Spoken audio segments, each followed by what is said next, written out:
Hello and welcome to the Gary Dunn Show for September 23rd, 2025. I'm your host, Gary Smith. On today's show, we'll take a look back at this past Saturday's action against Lock Haven. We'll look at what is going on around the PSAC, and we will look ahead to this coming week's opponent, the Slippery Rock Rock. And Coach, another great weekend of Vulcan football and another great weekend to be outside. I mean, just gorgeous fall weather.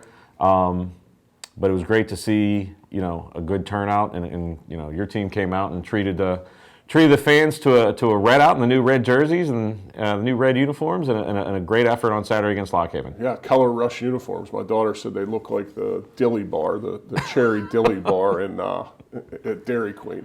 But no, good afternoon at Addison Stadium. Anytime we can play in front of our home fans and our alumni and our families is a good deal, and I was happy with the way we started the game. When you come out, and I'm sure we'll talk about it, score on 4 straight possessions, and we were efficient, we were executing. That's kind of who we want to grow to be offensively. We're not there yet, but I thought we took a step in the right direction on Saturday. Well, definitely coming out on Saturday, your team came out. The first 2 weeks, back and forth games, took a while to establish everything. But this game, from the opening kickoff to opening series, I mean, you guys went down and then scored on the first possession there, and a beautifully designed touchdown pass. I mean, I think I could have got that pass within 10 yards as wide open as the receiver was on that play. Yeah, one started off with kickoff return. I thought, special teams-wise, I thought we carried the day again. We charted our special teams, and it's either green or red on the board at our team meeting on Monday, and we were all green in all phases of special teams, which the kickoff return got us to the plus 40. Had a nice job on the kickoff return and got a first down. And we knew after our first down we were going to take a shot. Coach Salisbury did a great job of dialing that play up all week, something that we worked on. And the guys executed it really well. The tight end had a nice block, and the quarterback did a good job, and Jeff got open. So it was a good start, and to get an explosive play, I think that's one of the things that we're lacking offensively right now is kind of some explosive plays. To get one on the board early was a great way to start. I know a buzzword a lot of coaches use are for their offense, getting in rhythm, getting in tempo, and it seemed like your offense on Saturday was in rhythm, was in tempo, never seemed like behind the sticks, never seemed like there was a big play taken back by a penalty or anything like that. And that's got to be good to see as we're moving into the meat of the season, that team's starting to get that, that rhythm. Yeah, we had talked a week ago that we met on our Monday meeting after the Westchester game. We had a cut up of 15 or 18 plays where we just didn't execute and we killed ourselves, whether it was a bad step here or a false start here or a bad read here, just things that Westchester didn't control, things that we can control, we didn't do 2 weeks ago. I thought we did a better job of that this week, of being about our details and our assignments and focusing on doing our job. Very efficient offensively. I think we're extremely balanced. I think when I looked at it, we had 1 more yard passing than we had rushing. So it was good balance, and the guys executed better. Now I think Lock Haven is going to win some football games in the East. I just thought we executed really well. We made some plays when we had to, and we were very efficient offensively. But we got a long way to go. I think we can continue to create splash plays. I think we can continue to throw the ball better down the field than we're doing right now. I'm pleased with the diversity in the run game. We've got a bunch of different guys carrying it for a bunch of yards, but we've got to get the vertical passing game better and continue to get better on third downs. I thought we took a step in the right direction. I forget what we were on third downs, maybe 5 of 8, but we've got to be better on third downs. Well, you talk about balance. Roman Purcell, 14 of 25, 140 yards in the air, 2 touchdowns. And then Bobby Boyd, 11 carries, 73 yards, 2 touchdowns. Like you said, pretty much, and I know every coach going back to Bingo football wants that kind of balance. Yeah, then you work on time of possession and you control the game. Absolutely, but balance within the balance is we're diversifying our run game with some different guys carrying the ball, and then I couldn't tell you how many receivers we had catch balls on Saturday. I know Day caught some. I know Amir caught some. I know Keandre caught a few. We had good diversity in the pass game as well, where teams can't try and take one or two guys away. We're spreading the ball around, and I think we'll continue to get better in that phase. And in fact, it was 9 different receivers catching balls for three touchdowns. So that's a good ratio. We're a good team that I've mentioned the stats, and you know them. We had just talked about how on Tuesday I've moved on to 2 days of slippery rock, so I can't remember the exact stats, but I appreciate you picking me up. Well, the problem always is if I can read my handwriting. Currently, my printer is lost somewhere on the network. So that'll be a Halloween mystery. Maybe we can solve finding Gary's printer. But on the other side of the ball, again, defensively, Lexi Sandster, another outstanding performance. 8 tackles, another interception. Three straight weeks with a pick, twice to end the game. This time to end a drive. You got to like that kind of explosive play from the backside of your defense. Yeah, Lexi's doing good, and he's finding a way to do his job. It was actually, I'm going to pick on Lexi for a minute. The one touchdown we did give up on the end of the half was the same play almost that he picked off. Mm-hmm. One time he did it right, one time he did it wrong. So, it's a good learning lesson for our guys that if you do what you're supposed to do, the ball's going to find you. If you don't do what you do, then the ball's going to find Lockhaven for a touchdown. But I thought our defense played really well to only give up 6 points. And then we immediately blocked the PAT to kind of snatch a little bit of momentum back. They had scored getting ready to go into the half, and I think there was 30 or 40 seconds left to block the PAT. Kind of okay, and that's who we want to be. If we make a bad play, no big deal. Let's play the next play to come right back and block the PAT was a nice play for us. But our defense is playing well. I thought we communicated better. I thought we were more about our assignments. The front four continues to get pressure, which is good. We brought some blitzes that didn't get home early, but got home as the game went on, and we did a good job against the run game. And 4 sacks for the team and several tackles for loss. And like you mentioned, you took the words out of my mouth. The front 7 is just continuing to wreak havoc, because anytime we're seeing as a director, I'm calling for the close-ups, and you're just seeing your front 7 just 3 or 4 guys getting up on the bottom of the pile before the ball gets up. Yeah, we're playing a lot of guys up there. I think you're going to see some more young guys continue to contribute. We've got a lot of guys reps this weekend. Dylan Ayers is a linebacker that we're very high on that missed part of training camp. So really, when you miss 2 weeks of training camp, it's hard to get into the mix afterwards. We're playing some young outside linebackers. I thought Ricariel flashed a little bit as a backup outside linebacker. Kamar Parlot is starting to come along. So the more guys we get involved in our defense, I think our defensive staff does a great job of finding roles and packages. Taven Willis had a big interception, return for a touchdown. He's kind of starting to come along and get more reps. He played on a lot of special teams for us. So, it's good to see more guys contributing. I think Taven's going to be a really good football player for us. Was happy to see him get a pick 6, and we need more guys to continue to develop. Oh, that pick 6 we were watching from the press box looked like he was shot out of a cannon. Yeah, he can run a little bit. I was saying he might have to find a gadget play for him every once in a while with that speed. I agree, and doing a good job. We created a couple turnovers, which was nice. We blocked a field goal, we blocked the PAT, so some splash plays on defense is what we need. So, but we're not there yet. We got to continue to grow, and this week our preparation is going to be, our barometer on how we're going to play. If we prepare well, we'll have a chance to play well. If we don't, we won't. That's just the way it goes. And we'll talk about the upcoming Slippery Rock game after this break. We're going to take a look back at the highlights from this past weekend's action against Lockhaven. After break, we'll break down everything that happened in the PSAC and everything coming up this weekend. You're watching The Gary Dunn Show right here on CTV Sports 1 and the PSAC Digital Network.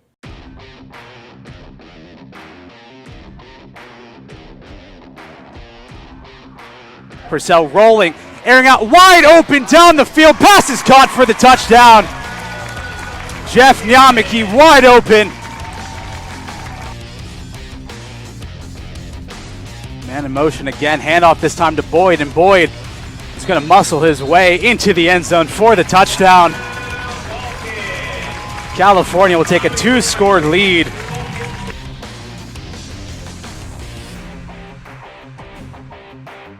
Is Purcell under center. This time hands it off to Boyd. Boyd able to break the tackle and falls into the end zone for the touchdown.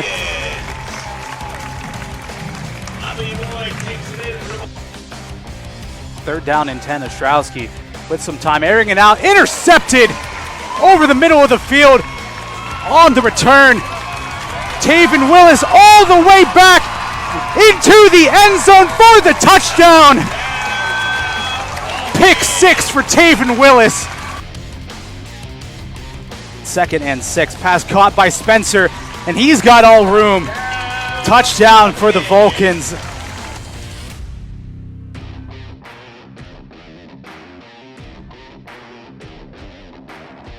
End zone shot, intercepted.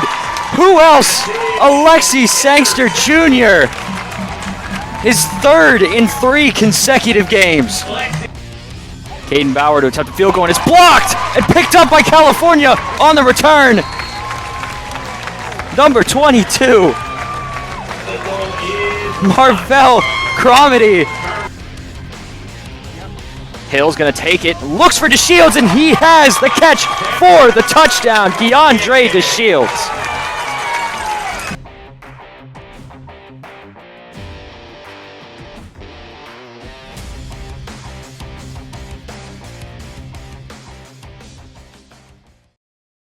Fall is back and so is Vulcan football. Follow the Vulcans every step of the way during the 2025 regular season.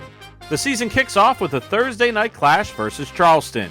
Then home September 13th versus Westchester. Home September 26th versus Lock Haven. September 27th at Slippery Rock. October 4th at home versus Seton Hill. October 11th at Edinburgh. Homecoming October 18th versus Clarion. At IUP October 25th. Home versus Frostburg State on November 1st. At Gannon November 8th. And the season finale at Shippensburg November 15th. Follow Cal Vulcans and CUTV for live links, highlights, and much more. University Players presents Evening of Creativity Fall. Come to this night of one-act plays and the Chuckle Club Improv Trope, featuring Cryptid Counseling by Brent Winzek and Castro Shot by Brian Karpinski. Admission is free! Shows are Friday, September 27th at 7 p.m. and Sunday, September 28th at 2 p.m.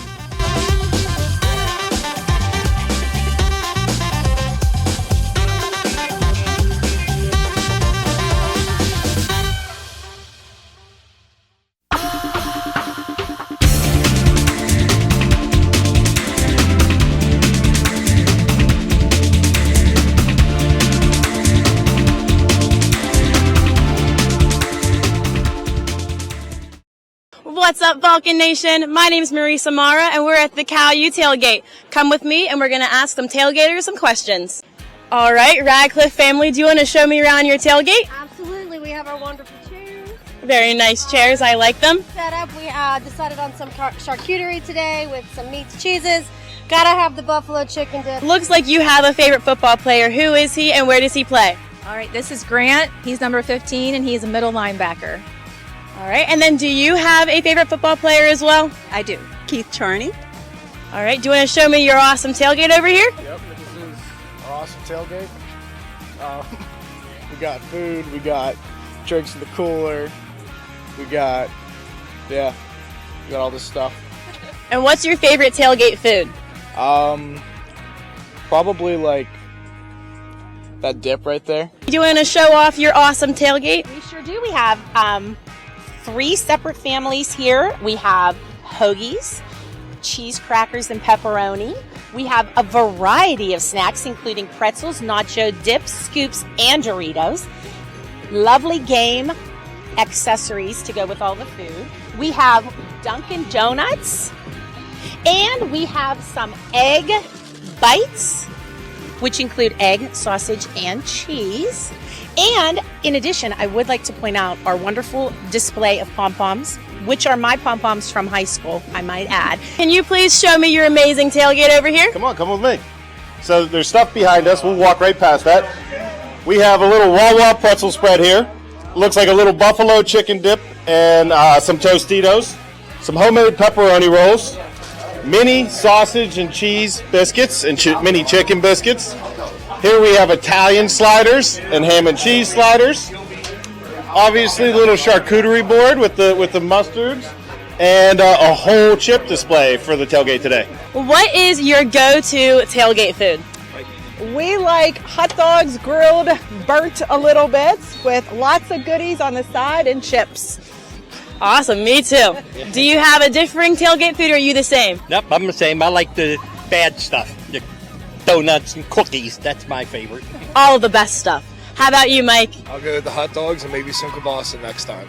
All right, Sophia, since you've been shadowing me today, you have been getting lots of tailgate food. What was your favorite that you've had? Someone had a cupcake that tasted like fall. It had a leaf on it, and it had apples and cinnamon and all kinds of stuff, and it was delicious.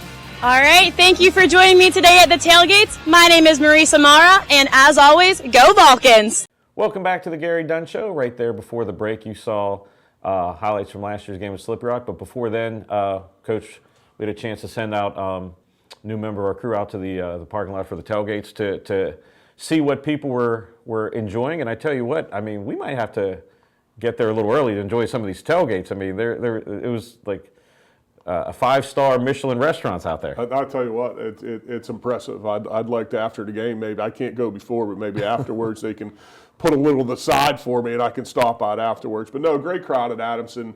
You know, I think it's become a festive atmosphere. You know, I love that our families tailgate together and enjoy each other. So it's, you know, we got to continue to grow that. And that's something I did notice in the package is, you know, people are like, oh, we have 2 or 3 families here at this tailgate, 2 or 3 families here at this tailgate. And I did solve the mystery. When my crew gets there, they always are like, we forgot something back in the parking lot. So they're out there fishing. Yeah, for food. so we're, you can feed, it's like, you know, Yogi Bear. You only feed them one thing in the crew. So, but before we talk about what's going to happen this weekend and everything with Slippery Rock, let's take a look back and put a bow around this past weekend's action in the PSAC.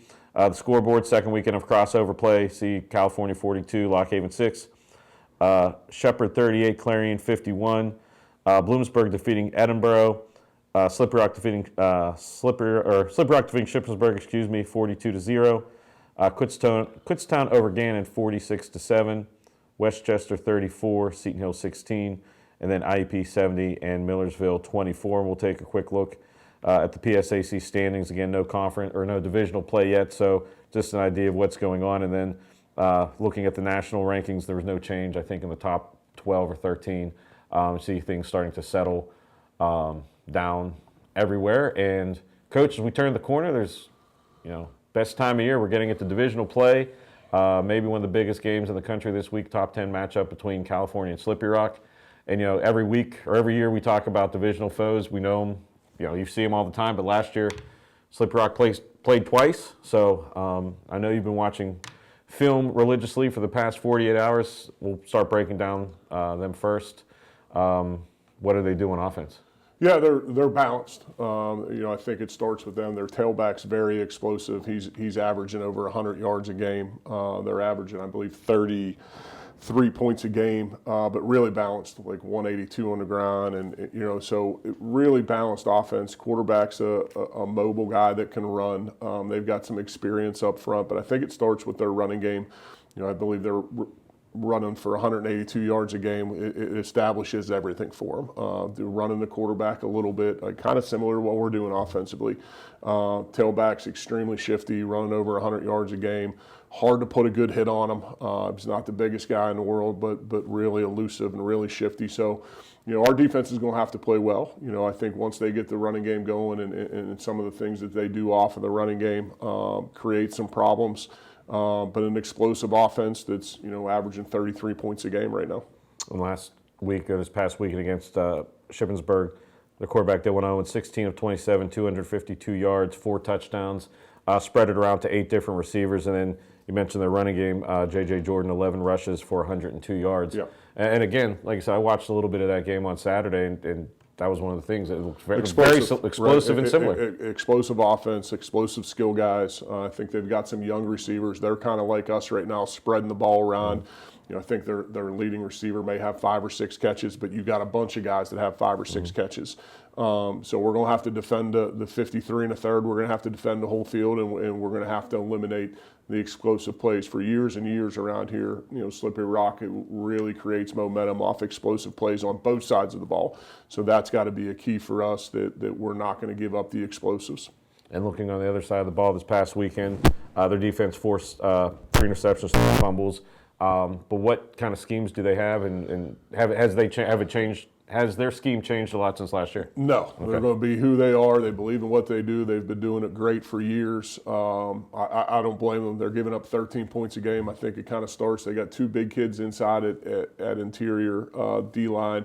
I think their inside linebackers are really the strength. Number 0 is a really good player. They're going to, number 17, the one defensive end's a really twitchy, fast pass rusher.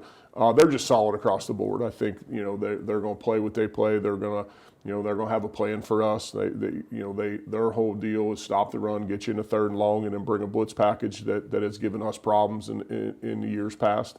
So we're going to have to execute, stay in front of the chains. I forget how many sacks they have. I want to say maybe 13 or 14 sacks.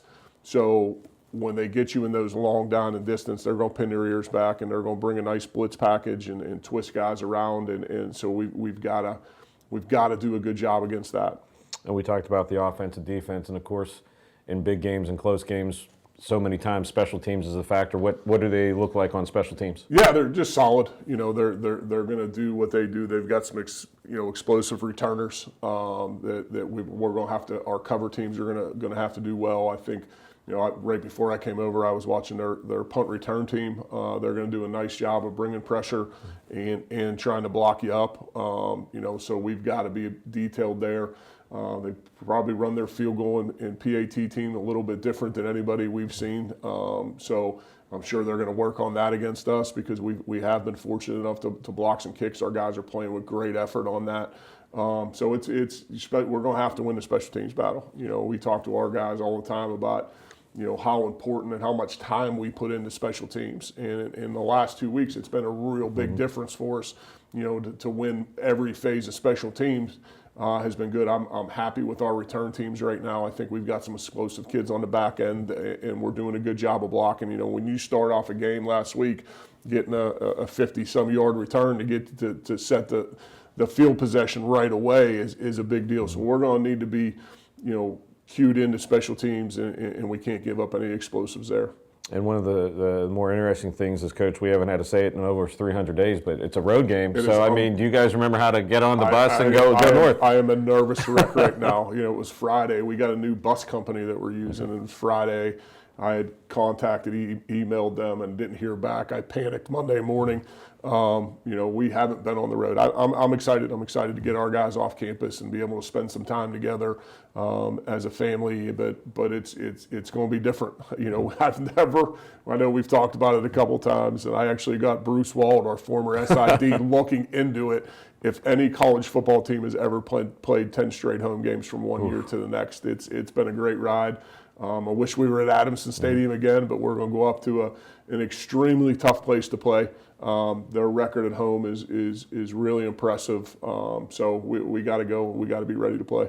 And we only half joke about that, but people don't realize it's like moving a small army. Yeah. I mean, it's not just. I mean, everybody's ridden buses in their high school career and everything like that, but until you've done it the first time, it's different. And you got your filmers, you got your trainers, you got your equipment staff. It's not just. It's not high school getting on a bus and traveling over. It's you're taking your whole operation on the road. We're fortunate here that we have the resources to travel well. We treat our guys well on the road. So I'm excited to get this bunch on the road. Well, before we put a bow on this week and get Coach's pitch for Vulcan Nation to go up I-79, let's take a look at the rest of the schedule in the PSAC. Again, this is the first weekend of divisional play.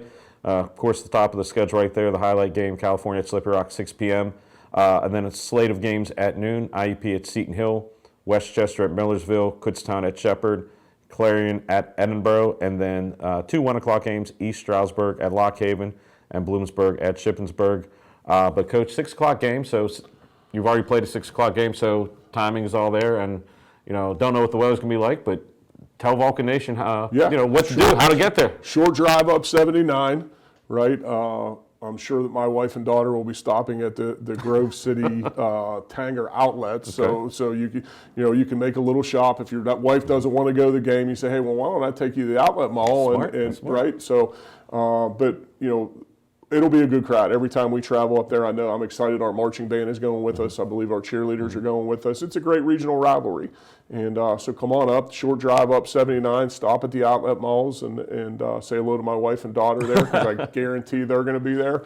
And then shoot over to the game for a 6 o'clock start. And kind of distract them to protect coaches' credit card. Don't want to make, If we could limit the spending, that would be encouraged. The game this weekend will be on PSAC Digital Network. Slippery Rock has a regional cable company going to do the game, so you can watch that. We'll have the highlights next week. And before we leave, Coach, we were talking a little bit off air. Prediction for the Ryder Cup.